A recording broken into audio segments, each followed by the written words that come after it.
Alright, so next topic अभी जो हम करने वाले हैं is condition of collinearity of 3 points. अभी बेटा कोलिनियरिटी क्या होती है, बहुत बच्चों को पता ही नहीं होता कोलिनियरिटी क्या होती है। So I will let you know that collinear का मतलब कुछ नहीं होता है। कोलिनियर का मतलब होता है एक ही लाइन में, अगर मैं 3 पॉइंट की यहाँ बात कर रही हूँ तो तीनों के तीनों पॉइंट्स अगर एक ही लाइन में एक ही साथ एक ही लाइन पर लाई करते हैं तो उसको कोलिनियरिटी बोलते हैं।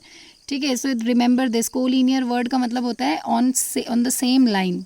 अभी इतना पता चल गया है तो आगे बढ़ते हैं। कंडीशन क्या है कोलिनियरिटी ऑफ 3 पॉइंट्स की, डिटर्मिनेंट मेथड से कैसे सॉल्व करेंगे हम। लेट्स से हमारे पास है कोई ए पॉइंट x1 y1, दूसरा पॉइंट b है x2 y2 and point c x3 y3। Let's say these are 3 points. Let a b and c be 3 points.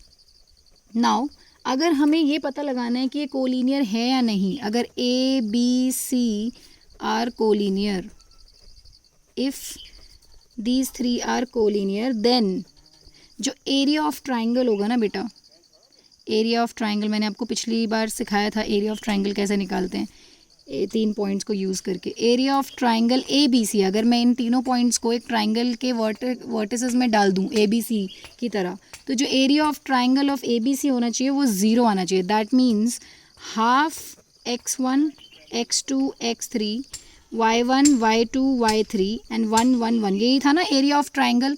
तो ये जो होगा ये चीज़ 0 के बराबर होगी। अगर ये 0 के बराबर आ रही है तो दैट मीन्स जो हमारा तीनों पॉइंट्स हैं वो तीनों के तीनों पॉइंट्स कोलिनियर है। More over not only this, अगर आप इतना भी कर देंगे ना x1 x2 x3 y1 y2 y3 1 1 1, अगर ये डिटर्मिनेंट भी पूरा 0 के बराबर आ रहा है तो that means A B C जो 3 पॉइंट्स हैं ये कोलिनियर है।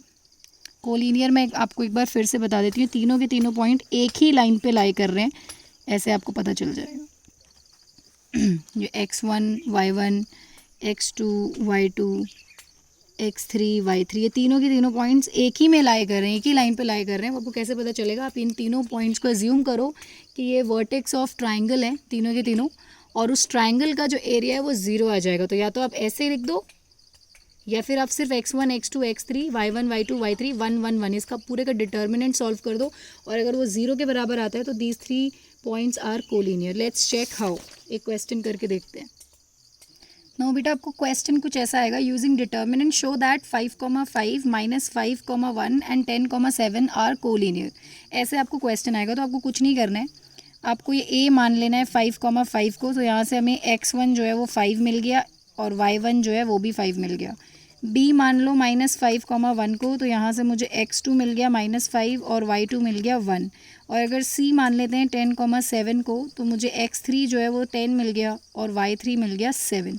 Now I don't have to do anything, मुझे सिर्फ और सिर्फ एक डिटर्मिनेंट सॉल्व करना है, that is x1 x2 x3 y1 y2 y3 and 1 1 1, इसको सॉल्व करना है।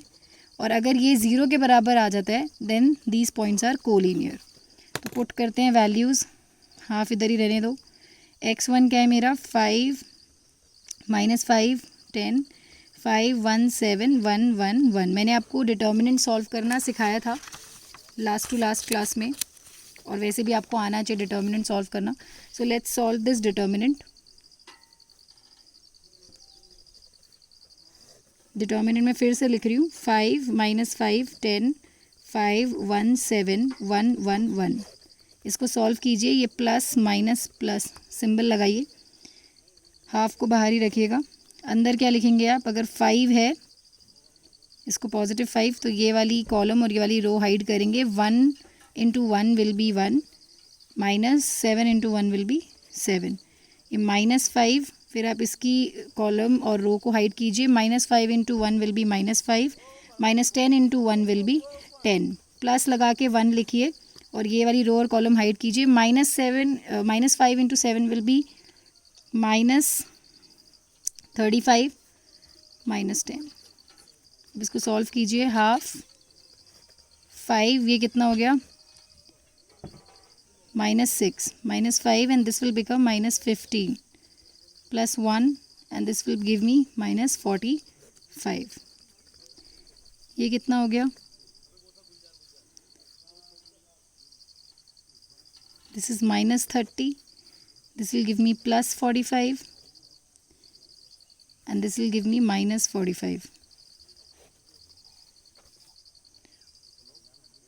A slight change बेटा, ये -5 भी था, so 5 into 15 is nothing but 75. So minus 30 plus 75 and minus 45. Finally it will give me, ये plus 75 है, minus 30 minus 45 will again give me minus 75, and you know 75 minus 75 will give me 0. Half into 0 is 0.